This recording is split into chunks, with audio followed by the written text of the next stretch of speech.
Bueno, me toca cerrar con una mirada del negocio agrícola, donde hacemos foco en los dos cultivos que fueron presentados hoy, soja y maíz temprano. Partiendo de la macro, esto está armado del área de empresa de CREA, comentarles que mirando el estimador de actividad económica, que viene a ser un poco como un predictor del PBI, estamos en los niveles más bajos en los últimos 5 años, bueno, que se reflejan en la situación de recesión económica que transita el país. Pero en ese contexto, si nos quedamos con el mismo estimador, el componente agro ha mostrado una variación interanual y un acumulado año también positivo, ¿no? Y es de alguna manera también el único sector que ha logrado sostener un cierto nivel de ocupación y de nivel salarial, y es también el que más fuertemente varió interanualmente en modo positivo en lo que es la exportación de productos primarios, mayormente nuestros commodities agrícolas. Es decir, que es uno de los pocos sectores donde todavía hay negocio. Nos parecía apropiado hablar un poco de lo que es la gestión del riesgo del negocio, y en ese sentido hablar un poco de lo que es la volatilidad. Simplemente comentar como el espíritu de la charla es hablar de las variables que impactan en el negocio, no ir tanto a los números, sí a los números centrales, pero no tratar de capturar todo el universo que hay en materia de márgenes en la zona sur de Santa Fe, ¿no? Yo presento un modelo agrícola que ahora se los voy a comentar, y después la idea sería que ajusten para cada uno de sus sistemas ese modelo. Volatilidad de precios, retenciones como componente del riesgo político, tipo de cambio, financiamiento, dispersión del rendimiento como componente del riesgo climático.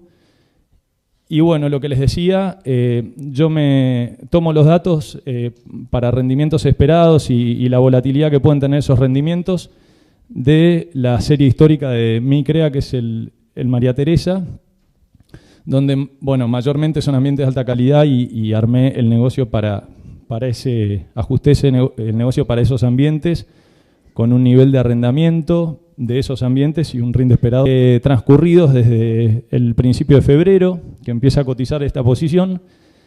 Vemos que en ambos casos la diferencia entre los precios máximos y mínimos es del orden de 23, 24 dólares, que en maíz representa en el orden de un 15% y en la soja un poco menos, no llega a 10 creo, de variabilidad entre los máximos y los mínimos. Es decir, que ya tenemos oportunidad en la toma de decisiones de empezar a capturar valor. Respecto al esquema de retenciones, recuerdo que cuando se decretaron, les recuerdo, son 4 pesos de retención por dólar exportable. Para el tipo de cambio de ese momento, en la soja, las retenciones representaban en el orden del 30%, porque ese esquema de retención se suma, en el caso de la soja, a 18 puntos fijos, y en el maíz y en el trigo estaban en el orden del 11%. Las sucesivas devaluaciones desde ese entonces han ido como licuando el efecto de la retención, y con un tipo de cambio actual de 45 pesos por dólar, en la soja es casi un 27% y en el maíz ha bajado a casi 9 puntos. Si tenemos en cuenta las bandas de referencia que en algún momento sacó el gobierno, que ya son anecdóticas porque cambió el régimen de tipo de cambio, pero siguen estando, proyectaban para fin de año un tipo de cambio de 51 pesos y medio, donde vemos que seguiría licuando el efecto de la retención. Nada, la pregunta que les dejo es, venga quien venga, si no ayornarán ese esquema de retenciones al tipo de cambio que venga en ese momento, entendiendo que es uno de los pocos sectores al que todavía se le puede pedir, ¿no? Y en un país en crisis.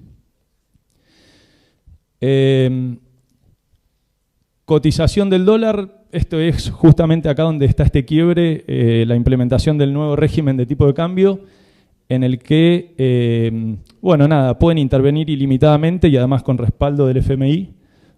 Entonces logran sostener el tipo de cambio, incluso baja un poco, y parecería que hasta las elecciones esto va a seguir siendo así. No sé de vuelta qué pasará después. En nuestro negocio, el maíz tiene un componente en los costos de 40% que está especificado, y la soja un 30%, básicamente labores y fletes, que igual tienen a su vez algún componente dolarizado. Pero aún así, cuando hay devaluaciones, en el corto plazo muchas veces quedan licuadas. De hecho, me parece, si no me equivoco, que en la siembra de trigo que se está pagando de 1.700 pesos por hectárea, si uno la lleva a dólares, en el histórico me parece que está por debajo de los 40 dólares que me parece que históricamente se han pagado, o se parecía más a eso. Esa es una interpretación mía, pero sí vi en estos últimos años que a veces, después está ese pass-through que llaman, que lo que hay en devaluación termina yendo a precios, pero a veces nos da alguna oportunidad. Y en términos de financiamiento, este es un gráfico que también armó CREA con datos es fuente del Banco Central. De los bancos al sector privado, este año hay 30% menos de dinero en créditos versus el año pasado. Y es de los niveles más bajos. Y por lo que yo escucho, las tarjetas no están tan atractivas, lo que es tarjetas agro, a la hora de financiar insumos. Y escucho que eligen más canje, que de última me parece que calza una moneda y que a veces hasta es una forma de ponerle precios a la mercadería y también quedar cubierto de algún incremento en retenciones o de alguna baja en el precio. Tienden a apurarse para especificar los insumos, y este año escucho un poco más de descuento de cheques a través de CGR, a veces contra venta forward, como herramientas de financiación. El margen de contribución para maíz y para soja, esto cambió, yo lo cerré a la semana pasada, ya lo había actualizado 17 veces, dije basta, pero porque creo que fue el viernes o el jueves salió un informe de UDA que bajó $10, pero digamos, con un precio de $160 por tonelada, que estuvo bastantes días, podemos decir, estos son los costos variables, que son básicamente una cosecha de 7% y gastos comerciales. Me deja una contribución marginal por tonelada de $122. Y este es el costo de cultivo que les mostraba. Lo único que tiene además es un seguro y un seguimiento de cultivo. Y este sería un alquiler de 17 quintales de soja por hectárea. Entiendo que lo hice con este valor. Y este es el costo fijo que, digamos, suma alquiler y costo de cultivo. Lo puse en otro color, pero ahí no sale. Bueno, lo mismo para soja con su paquete. Estos son el punto de equilibrio o rendimiento de indiferencia para cada uno de los cultivos. Y para un rinde esperado de 12.500 kilos, que es la media de mi CREA, o de 4.300 en soja, estos son los márgenes de contribución. En el orden de $500 para maíz y de 90 para soja. Y esta es la rentabilidad de cada uno de los cultivos, que viene a ser el margen de contribución sobre el total de plata invertida, todo, costos fijos y variables. Es decir, ¿cuánto tengo que poner para que me devuelvas esa plata acá en el bolsillo? Y yo me preguntaba, o nos preguntábamos, si esto es bueno o es malo, entendiendo que la actividad tiene un riesgo que se ha incrementado muchísimo. Y en realidad es subjetivo si es bueno o es malo. En la medida que al inversor lo deja conforme, es bueno y punto, se acabó la discusión. Imagínense que si nos olvidamos del doble cultivo y hiciéramos 50 y 50 de esto, bueno, podríamos decir que aproximar que habría una rentabilidad del sistema de 20 puntos ¿Es bueno o es malo? Y ahí una mirada más de los mercados financieros, pero hay modelos que estiman para los negocios en función del riesgo de cada actividad un costo del capital, que viene a ser el costo de oportunidad del capital invertido. Y sin meternos en el modelo, es un modelo que tiene en cuenta lo que paga una tasa libre de riesgo, es decir, invertir en activos que no defaultearon nunca en la historia, que sobre eso suma un premio por el riesgo del mercado, que además es afectado por un coeficiente propio de la actividad, donde también se premia cuando uno invierte en pyme, porque en realidad un inversor que está en una empresa que cotiza en bolsa, si hay algo que no le gusta, se da vuelta y vende las acciones y simplemente se sale. En una pyme es mucho más complicado, eso también tiene un premio según este modelo. Y la forma de adaptar estos modelos que funcionan bien para los mercados desarrollados y de trasladarlos a los mercados emergentes es sumarles el riesgo país, tantos puntos de tasa como tiene el riesgo país. Que el día que lo hice tenía 875, ayer creo que perforó los 800 después de bastante tiempo, pero bueno, tampoco lo iba a ajustar.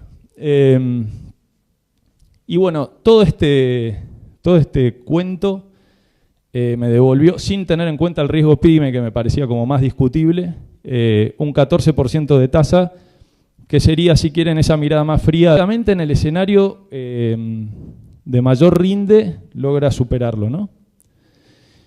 Incluso en el escenario de menos rinde da negativo, como que no alcanza a cubrir su rendimiento de indiferencia. Entonces, con esto termino. Yo, de alguna manera, haciendo una analogía que escuché de un profesor, es como que estamos manejando con la niebla baja. Y bueno, y cada uno va a tomar decisiones en este contexto. Algunos van a bajar un poco la pata, otros entrarán en una parálisis, no sé, se tirarán a la banquina, alguno prenderá luces de antiniebla, y otros siguen manejando como si nada pasara. Al final del día la niebla se va a levantar y vamos a ver dónde quedó cada uno, pero digamos, haciendo la analogía, en este entorno de tanta variabilidad institucional, política, económica y climática en nuestro negocio, ya hay decisiones para tomar en términos de gestión de riesgo. Ya hay coberturas para hacer de precio, ya pueden ver qué precios les sirve y cuáles no. También el mensaje de esta presentación no es nos vamos todo a maíz, porque hacemos 3 productos, no 40. Entonces, si hay una premisa de gestión de riesgo es diversifiquemos, porque además yo aprendí en mi CREA que la foto de hoy nunca es la del final de la campaña. Pero bueno, quizás tienen algún lote abierto donde todavía le cabe una decisión de cultivo y hoy pueden hacer algo. Fede habló en el análisis técnico de muchas cosas que también son gestionar riesgo. Tasa de secado en el maíz, salir antes del lote, por ahí pagar 100 pesos más la labor. Si ustedes fijan en esa estructura de costos, a veces estamos muy enfocados en está perfecto porque es eficiencia y al fin también hace el negocio, pero 100 pesos más en una labor tiene menos impacto que agregarle $1 por tonelada del precio de venta en un maíz, hagan la cuenta. Entonces, nada, foco y me parece que estaba bueno hablar de esto, de gestión del riesgo. Muchas gracias.